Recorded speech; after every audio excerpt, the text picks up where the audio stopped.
Good afternoon. It's Thursday, the 30th of April. I'm Erin Viner, and this is IBA News broadcasting from Jerusalem. We open with coalition talks and a giant step forward toward the formation of a government. Two parties have signed on to join Prime Minister Benjamin Netanyahu's new coalition, but there is still more work to be done. Here with all the latest is IBA's political correspondent, Ellie Wogelenter. Prime Minister Netanyahu has a week left to form his new government, and he still has problems getting to 61 seats. But a big first step was taken yesterday with the signing of coalition agreements with two partners that now secures 46 seats. The deals signed last night give Moshe Kahlon's Kulanu party the finance, construction, and environmental protection portfolios and one deputy minister post. Kahlon will be finance minister, but he has not yet decided who to install in the other two ministries and whether the deputy minister post will be socioeconomic or if it will be a deputy foreign minister post for Michael Oren, the previous ambassador to the United States. Although Kulanu had lobbied for control of the Knesset Finance Committee, it settled instead for the creation of a new reform committee responsible for coordinating structural reforms, which it is to lead. It also managed to receive the Interior Ministry's planning authority, which has power over the housing market, which was moved to the Finance Ministry.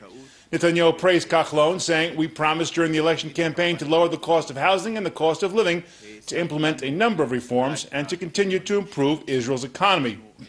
Kahlon said that the lengthy coalition negotiation process had focused on securing the proper tools to help implement reforms that would not aim to help one sector of Israeli society, but rather the whole society.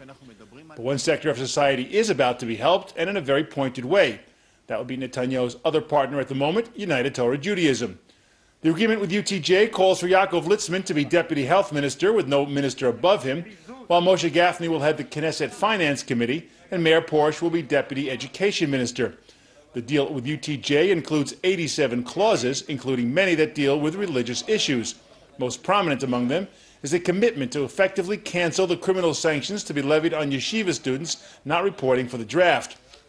The pact with UTJ also promises to roll back several other changes made by the last government, including the restoration of some 2.5 billion shekels in child allowances, the reversal of cuts to Haredi schools that do not teach the core curriculum of English and math, and to provide free dental care for children up to age 14. On matters of religion and state, the agreement calls for canceling the conversion reform that had been approved by the previous government, which authorized local rabbis to convene conversion courts. This, in effect, would restore the monopoly of the handful of rabbinic courts run by the chief rabbinate. In the meantime, there are still problems in the current coalition negotiations, but one big problem has been resolved.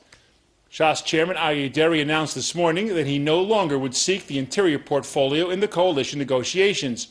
His previous term in office there resulted in a conviction for bribery. Speaking on Army radio, Deri addressed the petition which 40,000 people signed, demanding that he be denied the interior minister's post, saying, "I don't want to start my next job on the wrong foot." Another sticking point has also been resolved. Netanyahu told Deri this afternoon that he accepts his demand to pass a bill for 0% VAT on basic groceries. The two are set to meet within the hour to continue the coalition negotiations. That leaves Bayit Yehudi and Yisrael Beitenu. Netanyahu and Naftali Bennett met for 5 hours late Tuesday night, ending their meeting at 4 a.m., and Netanyahu agreed to give Bennett the education portfolio and let him keep one of his current posts, Diaspora Affairs Minister. But there is still wrangling over the Religious Services Ministry, which Shas also wants. And Yisrael Beitenu Chairman Avigdor Lieberman is adamantly opposed to some of the promises Likud has made to UTJ, chief among them the removal of criminal penalties in the Universal Enlistment Law and rolling back the reform in the conversion laws. Should Netanyahu find himself in a bind, he's left himself an out. The deal signed with Kulanu and UTJ last night includes a clause that would allow for a national unity government with the Zionist Union. Netanyahu has until Wednesday to present his government to President Reuven Rivlin. Erin? Thanks for that report. In other news, Israeli rescue efforts are continuing to help the victims of last week's earthquake in Nepal. A helicopter is expected to be dispatched today to evacuate 15 trekkers from Langtang amid ongoing attempts to locate the last unaccounted-for Israeli citizen in the Asian nation.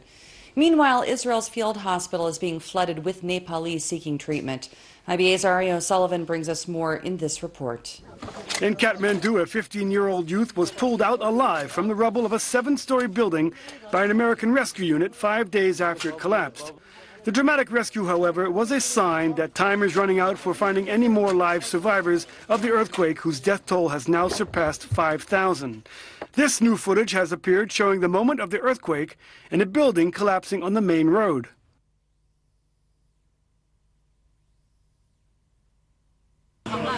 Israel's field hospital is busy. A few hours ago, a healthy baby was delivered. Nepali Prime Minister Sushil Koirala paid a visit to the hospital and praised the aid that Israel is giving to his country. The decision was to bring here this field hospital and a rescue team, and this is a military organized, and it was flown in, and there are more than 200 medical nurses and other logistic staff here. Israel will be donating its medical field hospital that is set up in Kathmandu to Nepal. The equipment, worth millions of dollars, will be given to the government after the Israeli medical team winds up its work there in a couple of weeks. Ari O'Sullivan for IBA News. Colonel Gili Shenhar of the IDF Home Front Command is with the Army Field Hospital in Nepal. A short time ago, he spoke with IBA's R.A. O'Sullivan and told him that the Israeli contingent is beginning to send satellite medical teams outside of Kathmandu to provide aid to residents suffering in more remote areas. We did quite a lot of operations already, around 6 operations, and we handled more than 100 casualties, 141 casualties over here in the hospital. I understand a baby was born. That's right, there's a new baby, his mom is okay and the baby is okay, and let's hope that everyone will be a nice baby like this guy. I understand that the Israeli delegation is one of the largest, if not the largest, contingent there. Is it enough? There is never enough in these issues, but we are the biggest hospital over here, the field hospital in our region. Today they decided that the small units will move to other locations in order to support areas in which they have a lot of damage and they need their assistance for a long time. So they are sending many teams outside. Our team hospital will stay over here, operating all and taking care of all the casualties over here. Are the doctors concerned of the spread of disease now? It's always something that we have to take in consideration, but so far it's okay. Is the Israeli delegation coordinating with the other countries' delegations from Germany, United States? Absolutely. We are, since the first moment we have landed over here, we are doing a coordination, first of all, with Lima, with the country, in order to coordinate. We do a very good, close coordination with the military over here, and close coordination with the United Nations and other players that are over here. You can see during a disaster that many players are coming to support, and one of the important issues to see that really the right things are getting to the right places, and this is the effort of coordination, and therefore I'm dealing personally with all this coordination with all the units that are on ground. Well, finally, I understand there is still an Israeli missing. How is that search going? There is a big effort in order to locate the Israelis, and there is many players who are helping. I would say that the Air Force here is helping, of course, IDF, the Israeli Foreign Ministry, and all the government or other players that are doing with that. And so far, we have yesterday brought over here 41 Israelis. We know about around 45 Israelis that are still missing, but we know where they are. So we know where they are, but we can't bring them yet, but it will be done. And we know still about around 10 people who we don't know exactly where they are. We hope that this will change. The weather over here is not so well. It was raining all night and morning, so many flights were canceled, and in order to go to these areas, we must have the helicopters, Therefore, we are waiting for these helicopters to continue, but we are doing a lot of effort with all the organizations that are working with us, and it's really to see how everyone is working hand in hand in order to bring the people. And of course, when there is a delegation, or even when players are going to the mountains to find and to locate people, when they found them, they bring them down. It doesn't matter if they are Israelis, Japanese, or locals. Prime Minister Netanyahu has extended an official invitation to his counterpart in India to come visit Israel during a meeting in Jerusalem with Devendra Fadnavid, who is the chief minister of India's second-largest state of Maharashtra. The two men discussed developing bilateral ties, as well as the earthquake in Nepal that also killed 78 people and injured nearly 300 others in his neighboring nation. Since my meeting with Prime Minister Modi in New York, we've had a tremendous tightening and development of our relations. Your visit is part of that. We've had visits of our ministers in India. It's time that Prime Minister Modi came to Israel. This is an invitation. We have many, many areas of cooperation for good things and also in hard times. And we want to express our condolences for the lost lives in the recent earthquake, and also to express appreciation for this cooperation in these dire times and for the best of times, Joe. Thank you. Welcome. And thank you very much for giving us your precious time. I know it's a busy time. No, it's only forming a coalition. It's not particularly. Closed-circuit video footage has been released of the vehicular terror attack in Jerusalem 2 weeks ago, which killed Shalom Cherki and wounded his girlfriend Shira Klein. The footage was captured by security cameras located next to the bus stop in the French Hill neighborhood of the capital, where the couple was waiting for when a Palestinian driver, Khaled Kutina, allegedly rammed his car into them. 24-year-old Shira Klein was today released from the Ein Kerem Hadassah Hospital, and the master's student in psychology is described as being in good condition after being treated for her injuries at the trauma unit. Still photographs have been released of the Danish container ship after its seizure in the Strait of Hormuz by Iran, which forced the vessel into its own waters near Larak Island. Officials at the Maersk Shipping Company say that their crew aboard the Tigris are safe following the interception and firing of warning shots by the Iranian Revolutionary Guard naval patrols across the ship's bridge on Tuesday. The incident is stoking tensions in the strategic waterway, which is one of the world's busiest oil shipping lanes, and has prompted the United States to deploy its own aircraft and a naval destroyer to surveil the situation. As of this morning, it is our understanding that the Maersk Tigris remains in the custody of the IRGC Navy, and we're continuing to monitor the situation. We have not at this point received any reports of injuries to crew members, and as we noted yesterday, according to information received from the vessel's operators, there are no Americans on board. This is obviously a situation that we continue to monitor because we are committed to, as we discussed at some length last week, committed to ensuring freedom of navigation and the free flow of commerce in international waters. So we're going to continue to monitor the situation. A duplicate of the notorious Arbeit macht frei gate has been installed at the entrance to Dachau after the original was stolen last year.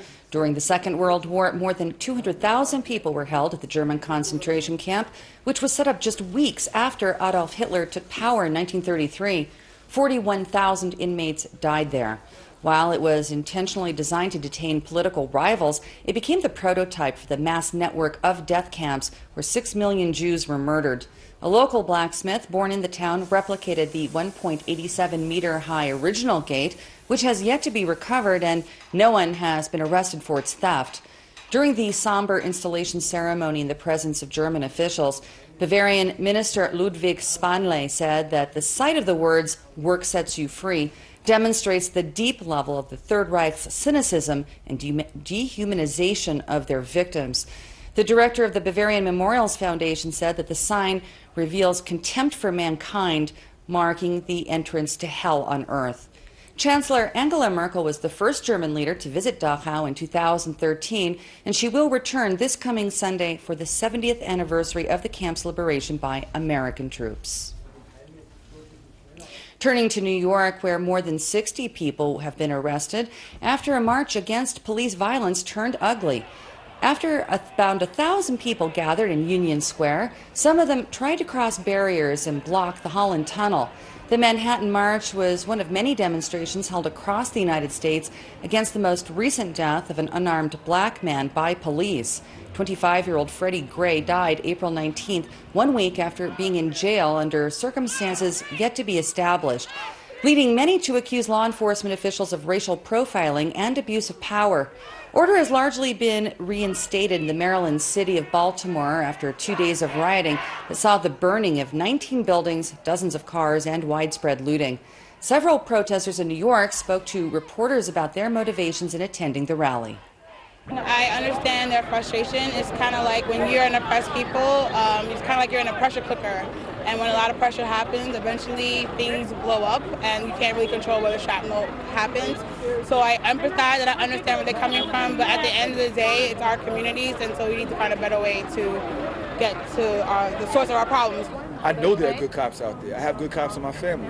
And those cops seem to also be on the side of the blue wall because they look at the population as under them, as if they have to corral them, as if they are on the blue wall, regardless of whether they're black, white, Latino, versus the rest of the people. They rarely see eye to eye. As a consequence of this week's violence in Baltimore, for the first time in Major League Baseball history, two teams faced off for a game without a single fan in the stands.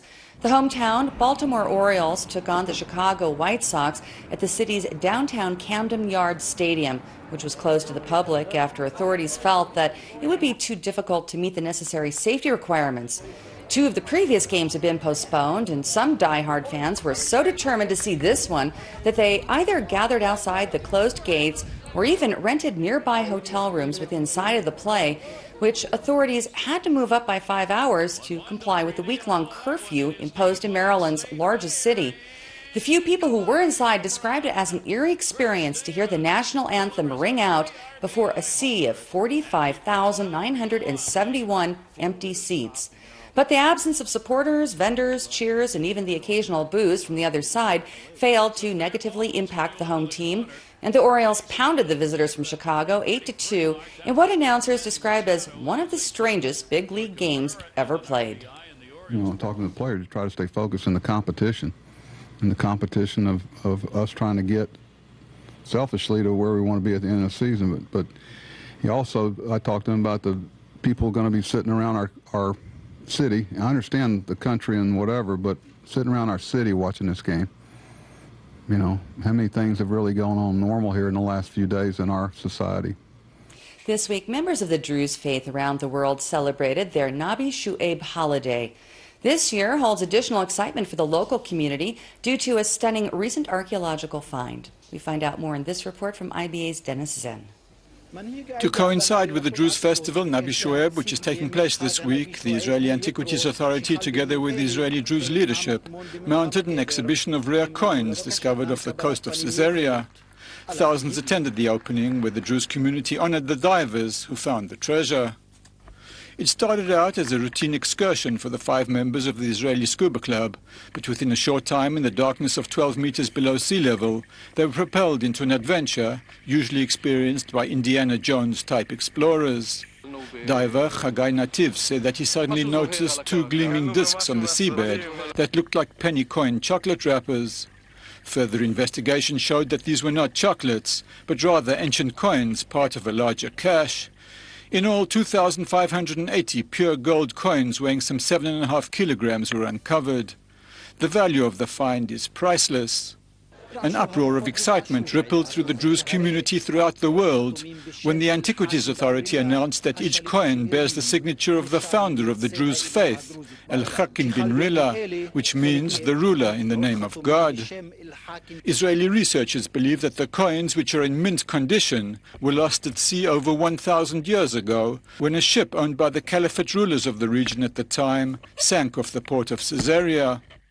Sheikh Muafak Tarif, the spiritual leader of the Druze, said he's been swamped by calls from Druze communities all over the world expressing their excitement, especially, he said, from Syria, Jordan and Lebanon.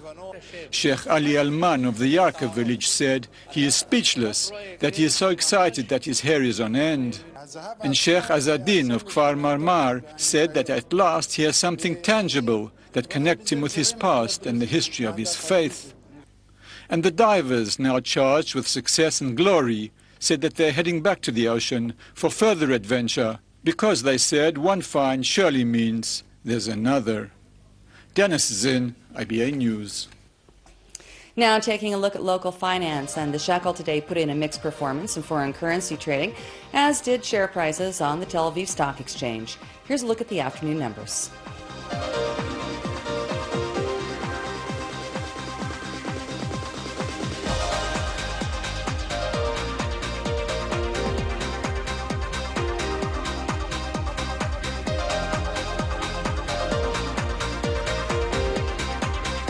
The IBA weather team tells us to expect a very pleasant spring day tomorrow, with another slight drop in temperatures under mostly sunny skies. Here's the forecast to Amanda brought over the next 24 hours.